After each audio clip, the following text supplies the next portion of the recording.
ഒരു കാര്യം മനസ്സിലാക്കാതെയാണ് അങ്ങനെ സംസാരിച്ചത്. ആഗോള അയ്യപ്പ സംഗമം തീരുമാനിച്ചത് തിരുവിതാംകൂർ ദേവസ്വം ബോർഡാണ്. ഒരു വർഷം മുമ്പ് അതിന്റെ പ്ലാറ്റിനം ജൂബിലിയോടനുബന്ധിച്ചെടുത്ത സുപ്രധാനമായ തീരുമാനമാണ് ഇത്തരൊരാശയം. അങ്ങനെ അവർ തീരുമാനിക്കാൻ ഇടവന്നതും കഴിഞ്ഞ തീർത്ഥാടന കാലഘട്ടം വളരെ കുറ്റമറ്റതായി നടന്ന ഘട്ടത്തിൽ തന്നെ ശ്രീലങ്കയിൽ നിന്നും സിംഗപ്പൂരിൽ നിന്നും മറ്റ് വിദേശ രാജ്യങ്ങളിൽ നിന്ന് ചില പ്രതിനിധികൾ അയ്യപ്പന്മാർ തന്നെ ദേവസ്വം ബോർഡ് ഓഫീസുമായി ബന്ധപ്പെട്ട് സംസാരിച്ചു. പൊതുവിൽ ഈ നിലയിൽ മുന്നോട്ട് പോകുന്നതിന് അവർക്കുള്ളതായ ചില നിർദ്ദേശങ്ങളും അഭിപ്രായങ്ങളുമുണ്ട്. അതെല്ലാം പരിഗണിക്കാൻ വേണ്ടി ഒരു കൂട്ടായ്മ സംഘടിപ്പിക്കാവോ എന്ന രൂപത്തിൽ അവരുടെ ആശയം മുന്നോട്ട് വന്നു. ആശയം കൂടി നേരത്തെ എടുത്ത തീരുമാനത്തിന് സഹായകരമായി വന്നതിന്റെ പശ്ചാത്തലത്തിലാണ് ദേവസ്വം ബോർഡ് ആ കാര്യത്തിലൊരു തീരുമാനമെടുത്തത്. ദേവസ്വം ബോർഡിനെ കൊണ്ട് മാത്രം സ്വാഭാവികമായിട്ട് നടത്താൻ പറ്റില്ല. തീർത്ഥാടനം വിജയിക്കണമെങ്കിൽ സർക്കാരിന്റെ വിവിധ ഡിപ്പാർട്ട്മെന്റ് ഏകോപനം കൂടെ വേണം. അതിനെ സർക്കാർ സഹായിക്കും എന്ന കാര്യം അവരുമായി ആശയവിനിമയം നടത്തി അത് പ്രഖ്യാപിച്ചു. അതിനെ രാഷ്ട്രീയമായിട്ടോ മറ്റേതെങ്കിലും തരത്തിലുള്ള വിഭാഗീയമായിട്ടോ കാണേണ്ട യാതൊരു കാര്യവുമില്ല. അപ്പൊ ഈ വിഷയത്തിൽ പ്രധാനമായും 3 കാര്യങ്ങൾ നമ്മൾ മുന്നോട്ട് വയ്ക്കും. ഒന്ന്, ഈ സംഗമം നടക്കുന്നത് പമ്പയിലാണ്, ശബരിമലയിലല്ല. 2, അവിടെ പ്രധാനമായി തിരുവനന്തപുരം എഞ്ചിനീയറിംഗ് കോളേജ് തയ്യാറാക്കി തന്ന ഒരു മാസ്റ്റർ പ്ലാൻ ഉണ്ട്. നേരത്തെ high level committee, high power കമ്മിറ്റിയൊക്കെ അംഗീകരിച്ച നിർദ്ദേശങ്ങളുടെ അടിസ്ഥാനത്തിൽ അതിൽ പറയുന്നത് 773 കോടി രൂപയുടെ വികസനം 3 ഘട്ടങ്ങളിലായി ശബരിമലയിലും ബാക്കി 250 കോടിയോളം രൂപയുടെ വികസനം പമ്പയിലും നിലയ്ക്കലുമായി സംഘടിപ്പിക്കുന്നത് സംബന്ധിച്ച പ്രോജക്റ്റാണ് അവർ തയ്യാറാക്കി തന്നിട്ടുള്ളത്.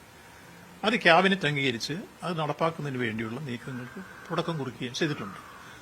മറ്റൊന്ന്, ശബരിമല എയർപോർട്ടിന് വേണ്ടിയുള്ള സ്ഥലമെടുപ്പും അതോടൊപ്പം തന്നെ അതിന്റെ ഭാവി പ്രവർത്തനങ്ങൾ സംബന്ധിച്ച കാര്യങ്ങളുമായി മുന്നോട്ട് നീങ്ങുകയാണ്. മറ്റൊന്ന്, റെയിൽവേ വികസനം ശബരിമലയുമായി ബന്ധപ്പെട്ടതിന് ധാരണയായി അത് മുന്നോട്ട് നീങ്ങുന്നു. ഇങ്ങനെ പുതിയ പശ്ചാത്തല സൌകര്യങ്ങൾ വിദേശികളും സ്വദേശികളുമായി അയ്യപ്പ ഭക്തന്മാർക്ക് ഒരുക്കി കൊടുക്കുകയും നിലവിൽ മുന്നോട്ട് വന്ന നിർദ്ദേശങ്ങൾ നമ്മൾ ആ കാര്യത്തിൽ വികസനവുമായി ബന്ധപ്പെട്ട കാര്യങ്ങളും ചർച്ച ചെയ്യുക എന്നുള്ളതാണ് പ്രധാനപ്പെട്ട ഈ സംഗമത്തിന്റെ ഒരു ലക്ഷ്യം. മറ്റൊന്ന്, ശബരിമലയിൽ ചെല്ലുന്ന ഏതൊരു ഭക്തനും കാണാൻ കഴിയുന്ന ആദ്യത്തെ വാചകം തത്വമസിയാണ്. ആ തത്വമസി എന്ന വാക്കിന്റെ അർത്ഥം എല്ലാവർക്കും അറിയാൻ, ഞാൻ നീയാവുന്നു. ലോകത്തൊരു തീർത്ഥാടന കേന്ദ്രത്തിലും ഇങ്ങനൊരു സന്ദേശമില്ല. ഭഗവാനും ഭക്തനും തമ്മിൽ വ്യത്യാസമില്ല, ഞാനും നീയും തമ്മിൽ വ്യത്യാസമില്ല. അവിടെ അയ്യപ്പനെ കാണാൻ വരുന്നവരെല്ലാം നമ്മൾ അയ്യപ്പന്മാരെന്നാണ് വിളിക്കുന്നത്. ആ ഒരു സന്ദേശം ഒരു വിശ്വമാനവീയരുടെയാണ്. ആ വിശ്വമാനവീയരുടെ സന്ദേശം ഒരു ലോക തീർത്ഥാടന കേന്ദ്രമാക്കി ഇതിനെ മാറ്റാൻ സഹായിക്കുന്ന സന്ദേശം കൂടിയാണ് എന്നുള്ളത് ആഗോള സംഗമത്തിന്റെ മുമ്പിൽ ഈ വിഷയം വരുമ്പോൾ അത് ഏറ്റെടുക്കുന്ന ഒരു ഘടകമാണ്.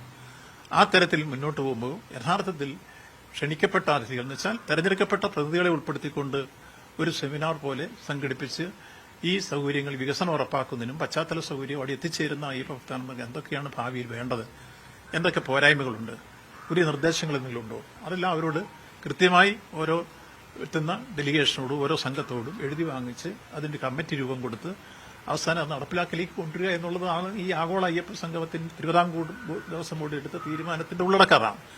അതിനെ മറ്റു രൂപത്തിൽ രാഷ്ട്രീയമായിട്ടോ മറ്റു വിഭാഗമായിട്ടോ ഒന്നും കാണേണ്ടതില്ല. അത്തരം വിവാദത്തിന്റെ പ്രശ്നങ്ങൾക്ക് അടിസ്ഥാനവും ഇല്ല എന്നുള്ളതാണ് യഥാർത്ഥത്തിൽ ആ വിഷയത്തെ സംബന്ധിച്ചുള്ള ഉള്ളടക്കം എന്ന കാര്യമാണ് എടുത്തു പറയാനുള്ളത്. ഈ ദേവസ്വം ബോർഡ് എടുത്ത തീരുമാനം പറയുമ്പോഴും വിശിഷ്ടാതിഥികളെ ക്ഷണിക്കാൻ പോകുന്നത് അങ്ങോട്ടുള്ള മന്ത്രിമാരാണ്, കേരള സഭ ആളുകളെ ക്ഷണിക്കുന്നു. അപ്പോൾ എങ്ങനെയാണത് ദേവസ്വം ബോർഡ് പ്രതിപക്ഷവും BJP ഒക്കെ ചോദിക്കുന്നത്? അല്ല, അവർ ചോദിക്കുന്ന അവർ സഹായം അഭ്യർത്ഥിച്ചു കഴിയുമ്പോൾ സ്വാഭാവികമായി ഒരു മതനിരപേക്ഷ ഗവൺമെന്റിന് ദേവസ്വം ബോർഡ് എടുക്കുന്ന തീരുമാനത്തെ സഹായിച്ചു കൊടുക്കണം. ഈ വിശ്വാസികളുടെ വിശ്വാസം സംരക്ഷിക്കാൻ വേണ്ടിയുള്ള എല്ലാ കാര്യങ്ങളിലും ഗവൺമെന്റ് സഹായം വേണമെന്ന് അഭ്യർത്ഥിച്ച് നമ്മൾ കൊടുക്കണ്ടേ? അതൊരു മതനിരപേക്ഷ ഗവൺമെന്റ് ചുമതലയല്ലേ? ആ തരത്തിൽ നമ്മളിപ്പോൾ ക്ഷണിക്കാൻ പോയത് ഒരു മുഖ്യമന്ത്രിയെ ക്ഷണിക്കാൻ പോകുമ്പോൾ സ്വാഭാവികമായിട്ട് കേരളം കഴിഞ്ഞാൽ ഏറ്റവും കൂടുതൽ അയ്യപ്പ ഭക്തന്മാർ എത്തിച്ചേരുന്ന സംസ്ഥാനം തമിഴ്നാടാണ്. അവിടുത്തെ ബഹുമാനപ്പെട്ട മുഖ്യമന്ത്രിയെ സാധാരണ ഒരാൾ ചെന്ന് ക്ഷണിക്കുമ്പോൾ ഉണ്ടാകാവുന്ന ഒരു അനവസ്ഥയുണ്ടല്ലോ, അത് മാറിയിട്ട് സ്വാഭാവികമായി ദേവസ്വം വകുപ്പ് മന്ത്രി എന്നുള്ള രൂപത്തിൽ ദേവസ്വം ബോർഡ് അഭ്യർത്ഥിക്കുമ്പോൾ ആ കാര്യത്തിൽ പോകാൻ ഞാൻ ബാധ്യസ്ഥനാണ്. ആ നിലയ്ക്ക് ബഹുമാനായ മുഖ്യമന്ത്രി അവിടെ പോയി കാണുകയും അദ്ദേഹം തന്നെ സ്വാഗതം ചെയ്യുകയും ഞാനത് പറഞ്ഞു തീർന്നിട്ട് അപ്പോൾ അത്തരത്തിൽ അത് മുഖവിലേക്ക് എടുക്കുകയും അവരുടെ എല്ലാ സഹകരണവും ഉറപ്പാക്കുകയും 2 മന്ത്രിമാരെ അദ്ദേഹം അയക്കുമെന്ന് ഇപ്പോൾ മെസ്സേജ് തിരിച്ചു തരികയും ചെയ്തു. അവിടുത്തെ ദേവസ്വം വകുപ്പ് മന്ത്രി ശേഖർ ബാബുജി, അതേപോലെ IT വകുപ്പ് മന്ത്രി പളനിവേലിനെ അയക്കുമെന്നുള്ള സന്ദേശവും തന്നു. അപ്പോൾ ആ തരത്തിൽ ഗൌരവത്തോടുകൂടി ആ വിഷയം എടുത്തതുകൊണ്ടാണ് അങ്ങനെ രൂപത്തിലേക്ക് വന്നത്. കൃത്യമായി ദേവസ്വം കമ്മീഷൻ ഞങ്ങളെല്ലാം ഉൾപ്പെടെയാണ് പോയത്, ഞാൻ ഒറ്റയ്ക്കല്ല പോയത്. അതിൽ ബന്ധപ്പെട്ട ദേവസ്വം വകുപ്പിന്റെ ഉദ്യോഗസ്ഥ പ്രമുഖരും സെക്രട്ടറിയും ഒക്കെ ഉൾപ്പെടെയാണ് പോയിട്ടുള്ളത്. അതുകൊണ്ട് അതിനകത്ത് വേറെ തെറ്റായ ഒരു വ്യാഖ്യാനം വരാനില്ല. സർക്കാരിന്റെ ശബരിമലയോടുള്ള നിലപാടെന്താണ്? യുവതീ പ്രവേശ വിധി നടപ്പാക്കാൻ ബാധ്യസ്ഥമാണെന്ന് പറഞ്ഞ സർക്കാരാണ്. ആ യുവതി പ്രവേശനം നടപ്പാക്കുക എന്ന് പറയുന്നത് ഭക്തരുടെ വികാരത്തിന് വിരുദ്ധമാണ്. ഭക്തരുടെ വികാരത്തിനൊപ്പം നിൽക്കുമെന്ന് പറയുമ്പോൾ അതിനുള്ളിലെ നിലപാടെന്നാണ്. രണ്ട്, അന്ന് എടുത്ത കേസുകൾ പോലും പിൻവലിക്കാൻ ഇപ്പോഴും അയ്യപ്പ ഭക്തരെ ദ്രോഹിക്കുകയാണ് സർക്കാർ എന്നാണ് പ്രതിപക്ഷവാദം. അവരുടെ ചോദ്യം ഇതാണ്. അത് രാഷ്ട്രീയമാണ്.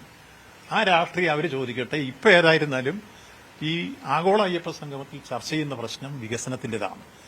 മറ്റേ വിഷയം എന്ന് പറയുന്നത് ബഹുമാനപ്പെട്ട സുപ്രീം കോടതിയുടെ മുമ്പിൽ റിവ്യൂ പെറ്റീഷൻ അയക്കുന്ന വിഷയമാണ്. അതിനെക്കുറിച്ച് എന്തെങ്കിലും ഞാൻ കയറി ഇപ്പോൾ കമന്റ് ചെയ്യുന്നത് നിങ്ങൾക്കെല്ലാം അറിയാം, സബ്ജുഡീസായി മാറും. അത് പറയുന്നത് ശരിയല്ല. അതുകൊണ്ട് അങ്ങനെ ഒരു വിഷയം ഇവിടെ ചർച്ചയില്ല, അങ്ങനെ ഒരു രൂപത്തിലേക്ക് നമ്മൾ എത്തിയിട്ടുമില്ല. അത് വിവാദമാക്കേണ്ട ഒരു പ്രശ്നവും ഇപ്പം ഇല്ല. ബഹുമാനപ്പെട്ട കോടതിയുടെ മുമ്പിൽ റിവ്യൂ പെറ്റീഷൻ അയക്കുന്ന പ്രശ്നങ്ങളാണ്. അത് പിന്നീട് സർക്കാർ നിലപാടെന്താണെന്ന് കോടതി പറയുന്നതനുസരിച്ച് സത്യവാങ്മൂലം കൊടുക്കാൻ പറയാം. അപ്പോൾ കൂടി ആലോചിച്ച് ആ കാര്യത്തിൽ പറയും. ഇപ്പോൾ യഥാർത്ഥത്തിൽ ഒരു വിവാദം ഉണ്ടാക്കിയെടുത്ത് ഇതിനെ തെറ്റായ വഴിക്ക് തിരിച്ചുവിടാൻ വേണ്ടിയുള്ള ആസൂത്രിതമായ ഒരു നിയമത്തിന്റെ ഭാഗമാണ് ആ ചർച്ച അവർ ഓപ്പൺ ചെയ്തത് എന്നുള്ളതാണ്.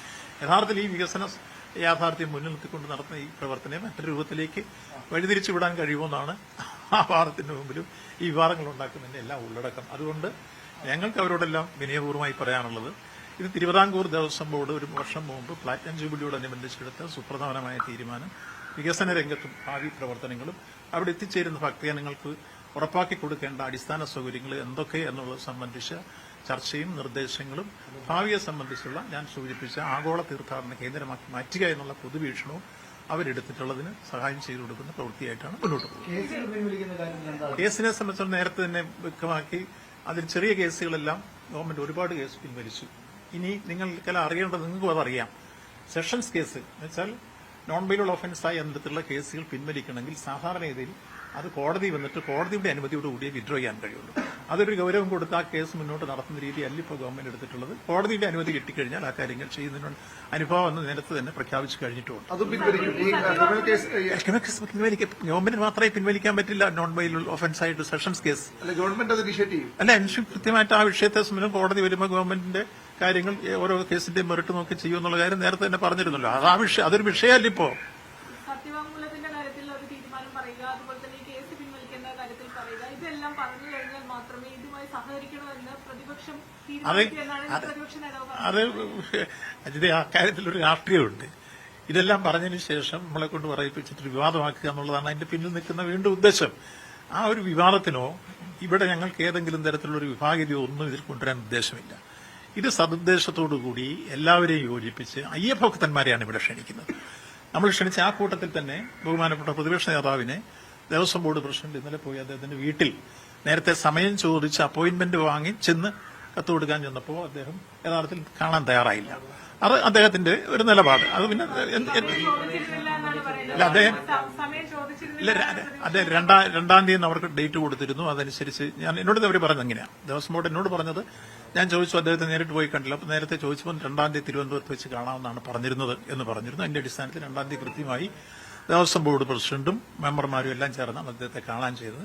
ഇപ്പോൾ സാധാരണഗതിയിൽ എന്റെ വീട്ടിൽ ഇങ്ങനെ നേരത്തെ 2-ാം തീയതി കാണാമെന്ന് പറഞ്ഞ് നിങ്ങൾ ആരെങ്കിലും വന്നാൽ ആ സമയത്ത് ഒന്ന് കാണുക എന്നുള്ളത് എന്റെ മര്യാദയാണ്. അത്രേ ഉള്ളൂ. അത് അദ്ദേഹത്തിന്റെ നിലപാടനുസരിച്ച് അദ്ദേഹം ചെയ്തു. അതിനെക്കുറിച്ച് എനിക്ക് വേറെ വിമർശനമൊന്നുമില്ല. അപ്പോൾ ഇക്കാര്യത്തിൽ പറഞ്ഞില്ല എന്ന് പറയുന്നു കാര്യത്തിൽ തെറ്റാണ്.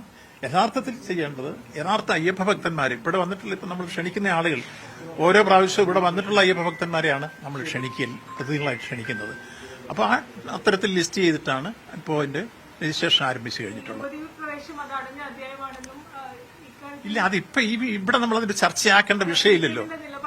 ഇല്ല, ഈ കാര്യത്തിൽ നിശ്ചയമായും ഓതുമാഷ് പറഞ്ഞ CPM വിശ്വാസികൾക്കൊപ്പമാണെന്ന് പറഞ്ഞത് വളരെ ശരിയാണ്. എന്നുവെച്ചാൽ ഒരു മതനിരപേക്ഷ ഗവൺമെന്റിന് വിശ്വാസികൾക്കൊപ്പം നിൽക്കണ്ടേ?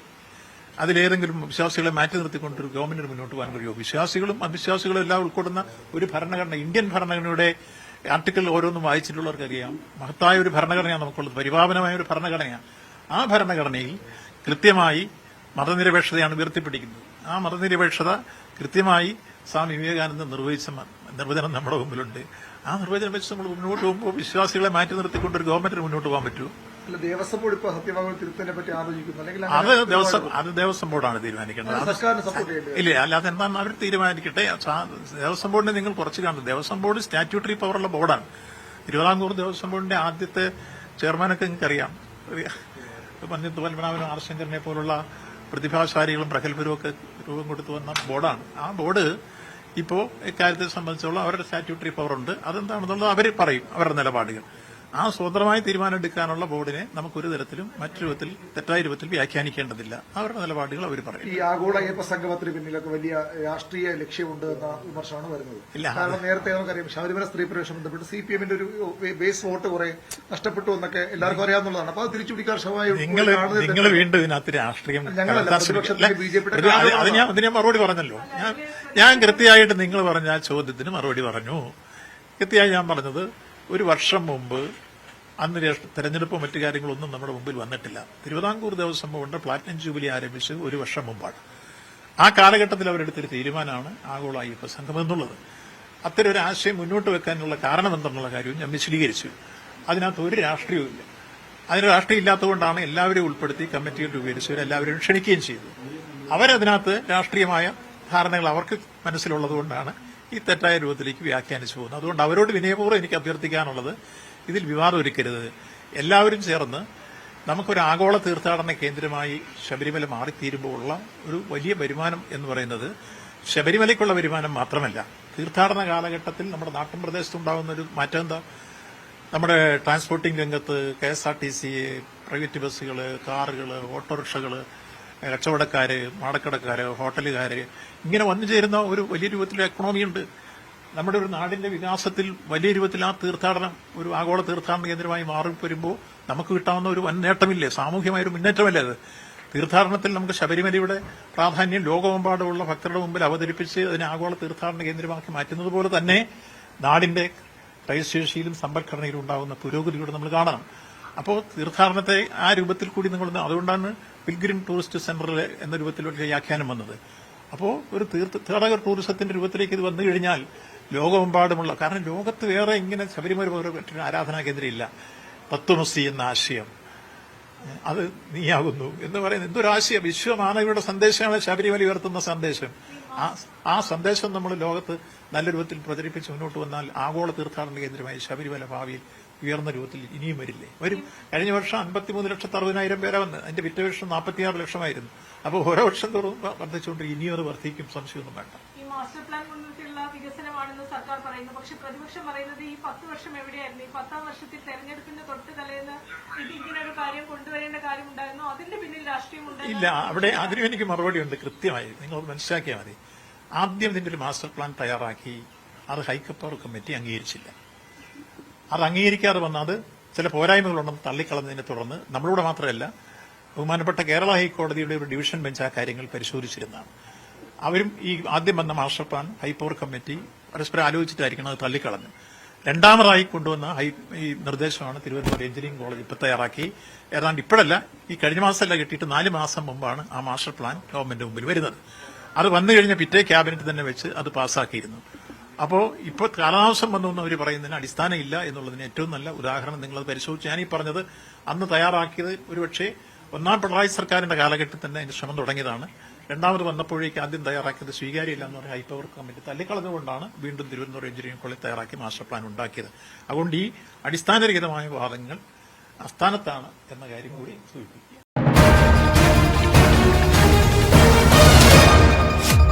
MC ന്യൂസ്, കനേഡിയൻ മലയാളികളുടെ വാർത്താജാലകം.